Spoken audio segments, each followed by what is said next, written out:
All right, so I want to start out by first saying how much I appreciate George, Kevin, Flus, and also Ryan for giving me the opportunity to lead this offense. I also want to thank Shane Waldron.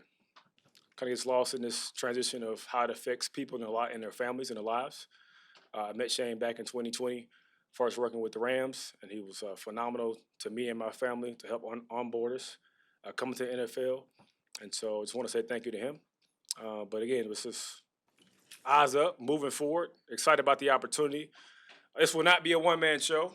I'm excited to kind of work and collaborate with our entire staff and our players to fix the problems that we do have.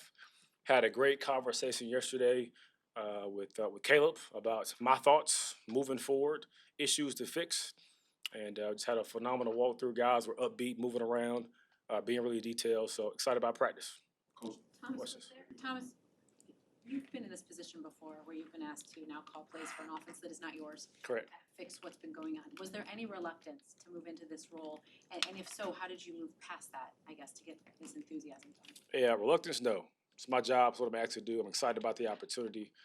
Again, unfortunate about the circumstances as far as Shane being fired. But the scenarios between Carolina and here, I don't correlate at all. I have done it before.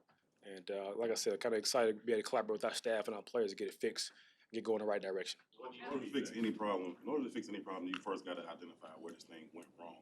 Yeah. From your vantage point, what do you think went wrong with this offense, be it from the spring through the summer to the point now where it's 4 and 5 and 3 pretty unproductive weeks offensively? Yeah, here's what I say about fixing the problem. So it starts every day we walk in the building. What I said to the team today and to our offensive staff and players is two things you control when you walk in the building. It's your effort and your attitude.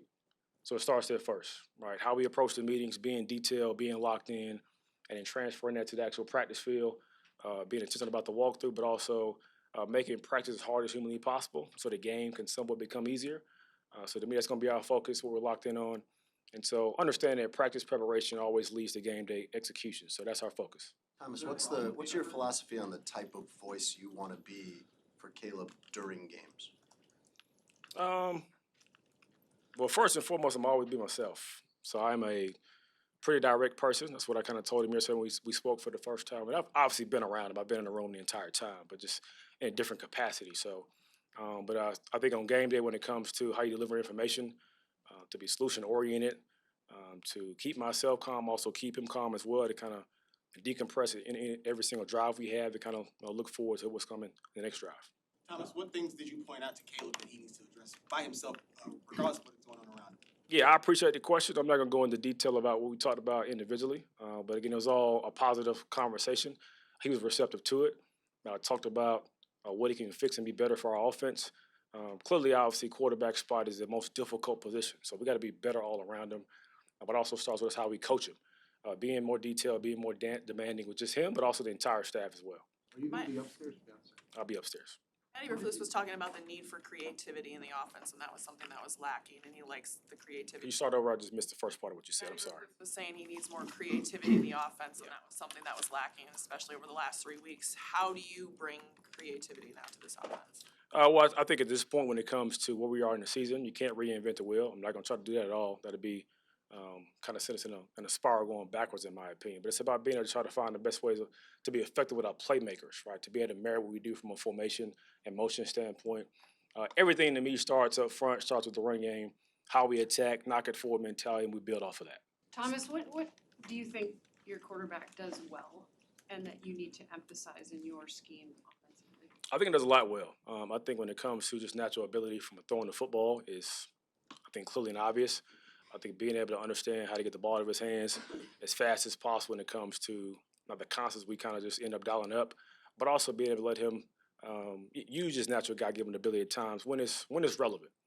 Not every play, but when it comes to especially situational ball, third down, red zone, and come alive with that. What did you learn from last year? And I know they're not the exact same situation, but what do you learn about coaching up a number one pick and everything that comes with it on the field and off the field and the pressure and all of that you can apply this year? Yeah, again, I get the question. These are two different players in ability and also mentality-wise. I obviously enjoyed that time I had with Bryce last year. Great dude, great player, but these are different circumstances. But as far as the pressure goes, right, pressure to me is a privilege. that means people expect something positive from you. So I embrace that. Excited about the opportunity. It comes with the territory of this job. And honestly, if you don't want that, you probably should do something else. You mentioned What's the attitude. challenge- What's the challenge of coming in mid-season? What's the challenge of coming in mid-season for you? You actually interviewed for this job originally. Correct. How much harder is it to step in mid-season rather than if they had hired you in the first place? Yeah, I mean, to me, it's about just the daily focus. I don't think too much about too far ahead. Also, we have a game this week. I know that's coming on Sunday. But again, we just had a great walkthrough. My focus is on finishing this press conference, getting ready for practice, and just taking it one day at a time. It's about the details, being solution-oriented, having a positive mentality and attitude, but also a demand more for myself, but also for my players also. Coach, you mentioned attitude and effort. When you talk about those two things, those are two of the biggest questions around Nate Davis from everybody outside looking in.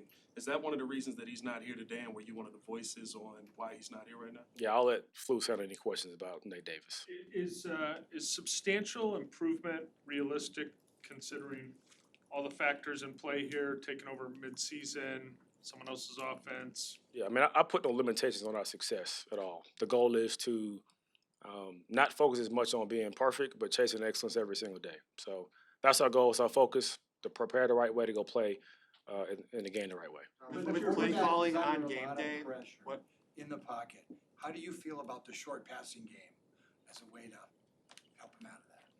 I feel good about the pass plays we call to get the ball in the hands of our playmakers, whether it's short, medium, or long plays. So it's kind of a collective effort when it comes to how we protect him in the pocket, him protecting himself, but also us doing a better job up front as well. In your past stops, what have you learned about the challenges that come with calling plays on game day and when things don't go maybe how you expected? Yeah, I think one is kind of very similar to being a player. It's about how you prepare, investing in the game plan, and kind of have a clear vision of how you see a game being played out. Starting first with normal D&D, obviously get into situations, third down, red zone, 2-minute, kind of be involved as well. But to me, it's also about being able to adapt and adjust throughout the game as well, kind of just based on what the opponent gives you. Who are some mentors you've had that have specifically helped prepare you for being a coordinator, being a play caller, not being a player back in the day or things like that? Yeah. Who I would say everybody along the way as a stop. It's not a cop-out answer, it's just the truth of me kind of learning from everybody I've been around across the way.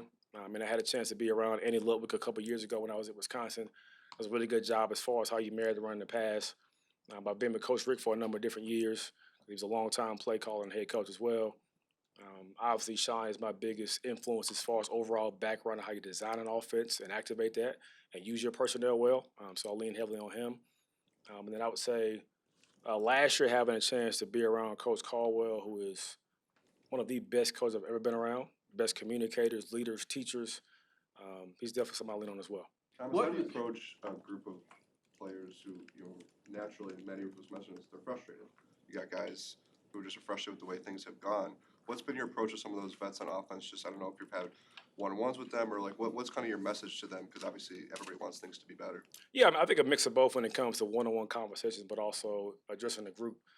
But to me, it's about clear, open, and honest communication. Like, I'm not going to dance around certain topics or even individuals when it comes to addressing certain needs, but also not alleviating pressure off ourselves as coaches to get stuff right. So, again, it's going to be a collaborative effort, all eyes and all focus on it going forward to get us better.